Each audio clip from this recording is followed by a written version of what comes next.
meteorologist Riley Hale for your first alert. Rely on Ramjack Foundation Repair.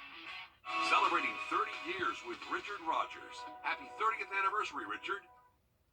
You're watching News 12 live at 5. Continues.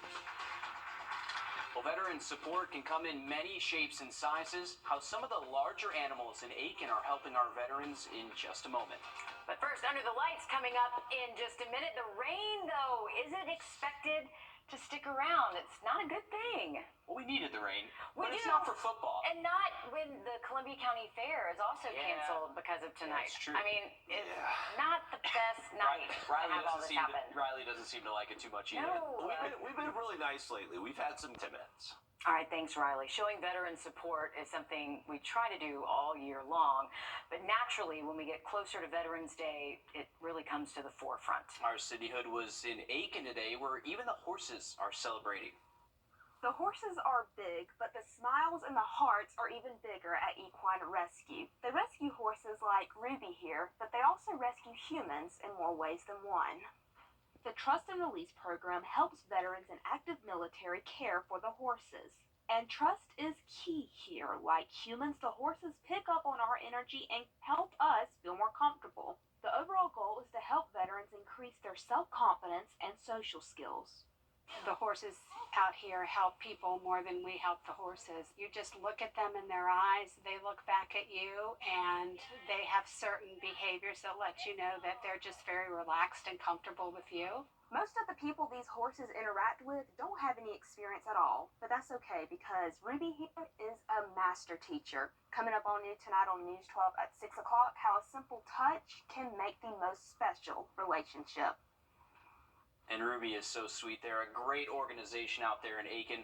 Other nonprofits and organizations that can help include the Veterans K-9 Solutions, Wounded Warrior Project, Forces United, and so many others across the CSRA.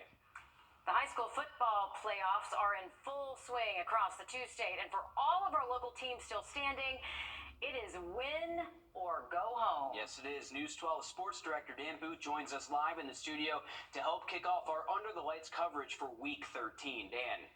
Meredith and Will, thank you. Our local Georgia teams are joining the postseason party tonight, while 7 of our local South Carolina teams are still representing the CSRA in round number 2. Let's begin tonight's playoff coverage over in Johnston, South Carolina, with our Under the Lights game of the week. News 12's Alyssa Lyons joins us live from Strom Thurmond High School ahead of the Rebels' second round showdown with the Keenan Raiders. Yeah, Dan, the last time I was here, the thunder hit pretty hard, but tonight we were able to escape the rain just like Strom hopes to escape Keenan. And that's a big part of this reason why tonight, this is right here. Look at it. Take a good look at it. It says Webb's Warriors. This sign has been posted out here from that Saluda game. It originally was supposed to be called the Rebellion, but then they came out from that Saluda game and saw this, and he said, what the heck? But it's really paid off. It's helped Strom lift over those home opponents that they've faced this season. So far, this team has faced 6 home games this year, and they've outscored their opponents 233 to 48. The last coming just in the first round last week against Landrum when they won 49-7. It's the 6th game of the season where they've put more than 40 points on the board. Their success comes from getting the most out of their players in every phase of the game. Defenses give the ball back to the offense, and we've got great offensive players, and led by Quan at quarterback, and as much as we can give him the football and his playmakers around him, and then the guys buy into special teams. So a lot of times we have a lot of short fields from the special team units. So all that equals points on the board.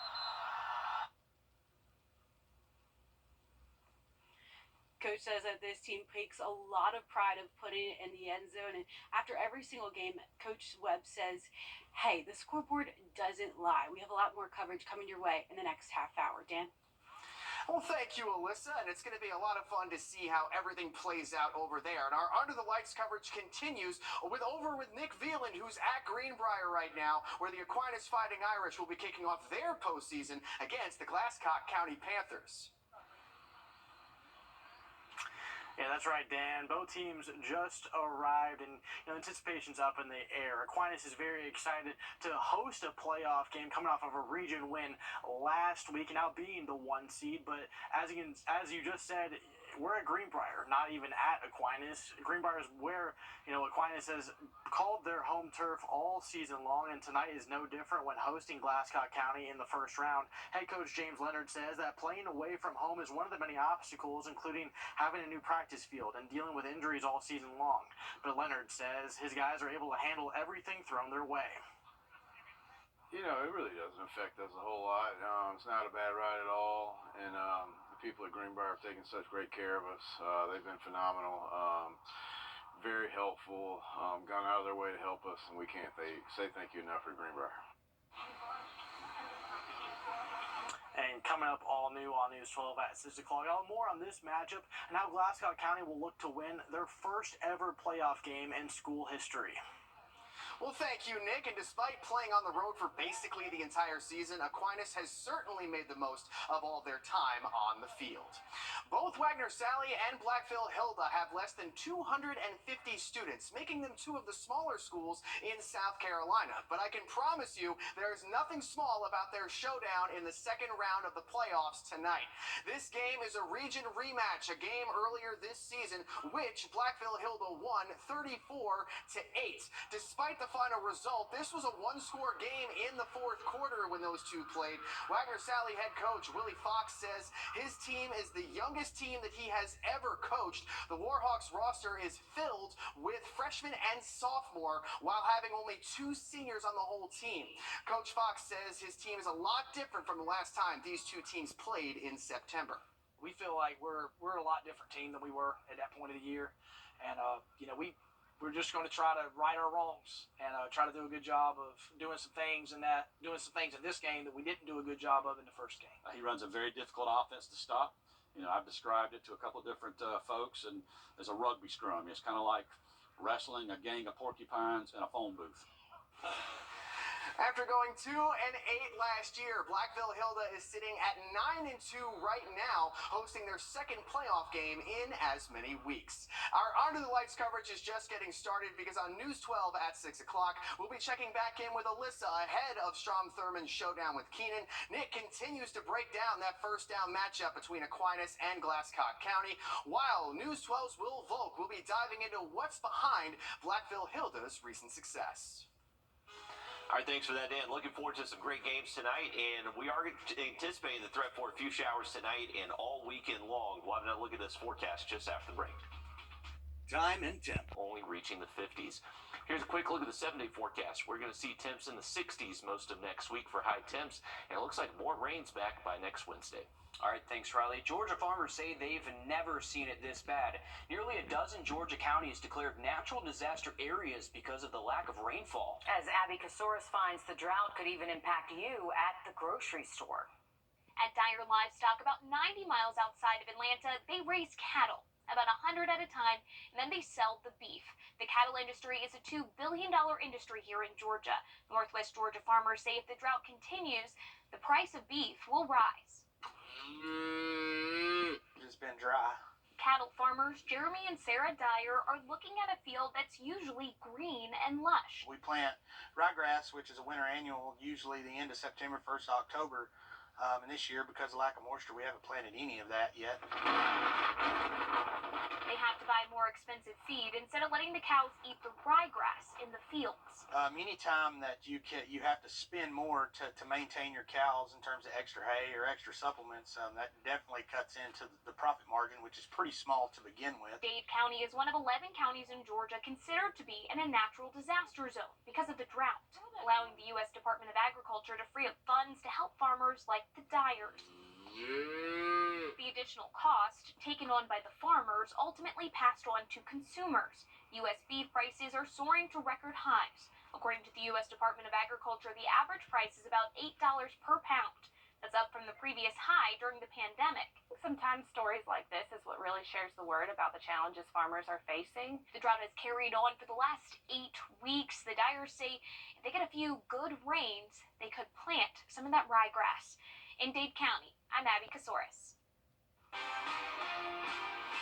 Well, breaking news live at 5. The Richmond County Sheriff's Office arrested 31-year-old Ricky Chavez for murder and arson in the Huntington Street fire that happened this morning. We told you about that in the last half hour. Now, 34-year-old Luis Gonzalez died in that fire. We'll keep you updated as we learn more. Well, just a reminder for South Carolinians, so-called squatted vehicles will be illegal to operate on roads in the state starting this Sunday. Vehicles included in that have the front or rear fender raised 4 or more inches higher than the other. Law enforcement will only issue warnings for the first 6 months of this new law. Hundreds of veterans and Beach Army Airfield. Almost a year ago to the day, the city of North Augusta closed the bridge that connects the Riverview 1.2-mile walking trail to the village at Riverview. They said the piers supporting it were compromised by erosion and it was unsafe. Well, now it is open. You can see the new bridge and go check it out for yourself. We know now that the temps are nice, people are going to want to walk that for sure. Maybe not this weekend with all the rain. That's but true. We'll see if there's a few dry spots. Well, coming up on What the Tech, Jamie Tucker has a way to make it easier to add new contacts to your phone. We'll show you how after the break. First Alert Radio. The Marines taught me how important lines. Well, saving new contacts has never been easier than it is today. You can take out your phone and add names and numbers, but it can still be a pain sometimes. It can, you know it is. And if you've been creating new contacts by calling or texting, there is an easier way. Our Consumer Tech reporter Jamie Tucker explains. What the Tech, sponsored by Augusta Preparatory Day School. Okay, text me your number. Got it. Here's mine. What is your last name again? All right. And here's mine. That's a lot of steps to add someone to your contacts list on your smartphone. There is an easier way now that requires only tapping the phones together. Apple's iOS 17 allows people to share all of their contact information with just a tap. Now, here's how to do it. You open the Contacts app and select My Card. Now, if their iPhone is updated to 17, they just need to tap the phones together.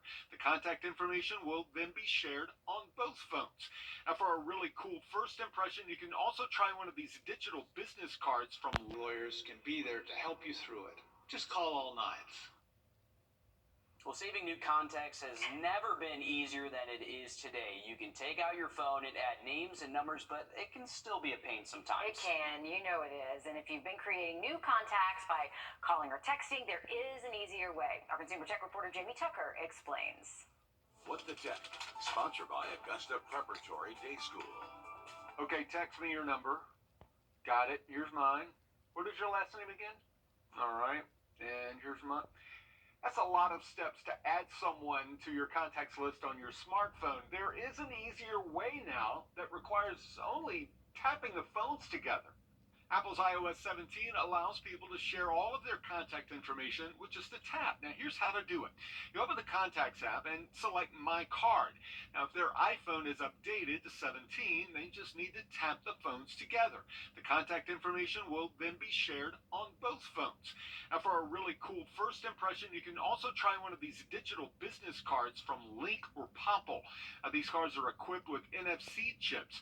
You create your digital business card on their websites, and then when you want to share your contact information with someone with an iPhone or an Android device, they just need to tap the card or a sticker on your phone case. They can also scan a QR code. In addition to your contact information, you can share social media accounts, a website, and other information. They can then easily share their information with you. I cannot stress enough just how much better this is at business events or anywhere we're going to be meeting a lot of new people. Plus, it's just very, very cool. That's What the Tech. I'm Jamie Tucker. Those digital business cards start around $5. They're also available as watch bands, jewelry, and key rings. Okay, we told you about how Vets for Vets has helped a veteran in Augusta and how they surprised a veteran in South Carolina as well. Now, Wheelchairs for Warriors changed veteran Jason Livingston's life after he was injured while serving. He was given a lightweight, self-propelled wheelchair to help with his mobility. A lot of places, they are handicap accessible, but those ramps and stuff, it still takes a lot to get up, and even just out moving around. Wheelchairs for Warriors provides customized wheelchairs and first responders at no cost to them. The nonprofit has given away more than 100 wheelchairs across the country. Well, for the weekend and for our Veterans Day tomorrow, we are expecting a good bit of rainfall. Temperatures will be in the 50s at least through Sunday afternoon. Look at that 7-day forecast just after the break. And if you're interested in some live music this holiday season, one orchestra is making their way to the upstate. We'll show you where coming up next. After the break. And if you're interested in some live music this holiday season, one orchestra is making their way to the upstate. We'll show you where coming up next.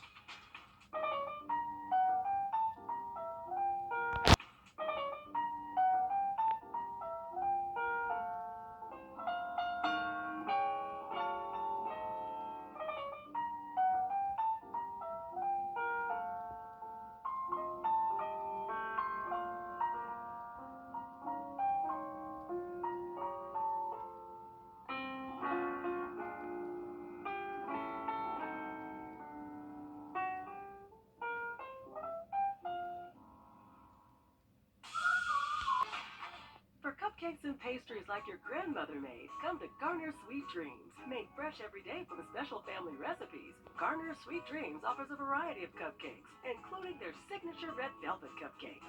You can buy them individually or order a cupcake jar, perfect for birthdays, anniversaries, or just celebrating your love of cupcakes. And if you really want a treat, try the mini banana pudding and sweet potato pies. Garner Sweet Dreams, with 2 locations on the lower level of the Augusta Mall and on 280 South Bel Air Road in Martinez. The missing Jefferson County inmate who went missing from his work detail has been arrested. He was arrested today in Pooler, Georgia. The Jefferson County Sheriff's Office says no other information is available at this time. He was the one who was missing on that giant motor. Yeah. So got far on that slow vehicle. Also, live at 5, breaking news. Officials confirmed that there was an arrest after the fire at Azalea Park's apartment on Fayetteville Drive. Of course, we'll keep you updated with all of this breaking news in the next half hour. Well, if you want to travel soon, a Christmas concert is making its way back to the upstate. The Trans-Siberian Orchestra for their Ghost of Christmas Eve show at the Bon Secours Wellness Arena. Tickets are on sale now for the performances on November 17th and 18th. Then they head to Atlanta December 10th, Riley. Looks like a good time right there, and we are definitely going to be feeling more like Christmas time as we head into the weekend after a fairly warm week for us so far. We actually did hit the 70s for highs, but we are cooling off into the 60s. You can see a beautiful look from our Beach Island camera. A little break in the sky the further west you go, but we do have cloudy conditions over most of the CSRA, along with just some light rain. So any evening plans, I would prepare to see just some light rain across the area, at least around 10 o'clock tonight. A more zoomed-in view of this, you can see everything we're looking at our radar network, very light nature, so nothing too heavy out there, but just enough to be a nuisance, and definitely will get you wet if you're not prepared. So make sure you have the rain gear tonight, and unfortunately, any plans throughout the entire weekend, we just have more rain in store. We're going to have a steady northeast wind, keeping these temps in the 50s all day long Saturday, and that rain should likely continue into our Sunday as well. So not the best weekend, unfortunately, for getting outside, but we will see better weather show up by early next week. Monday and Tuesday, partly cloudy conditions, temps in the 60s, then more rain by next Wednesday. All right, thanks, Riley. Stick with us. We have more news, weather, and sports, and our live Under the Lights coverage coming up on News 12 at 6 o'clock.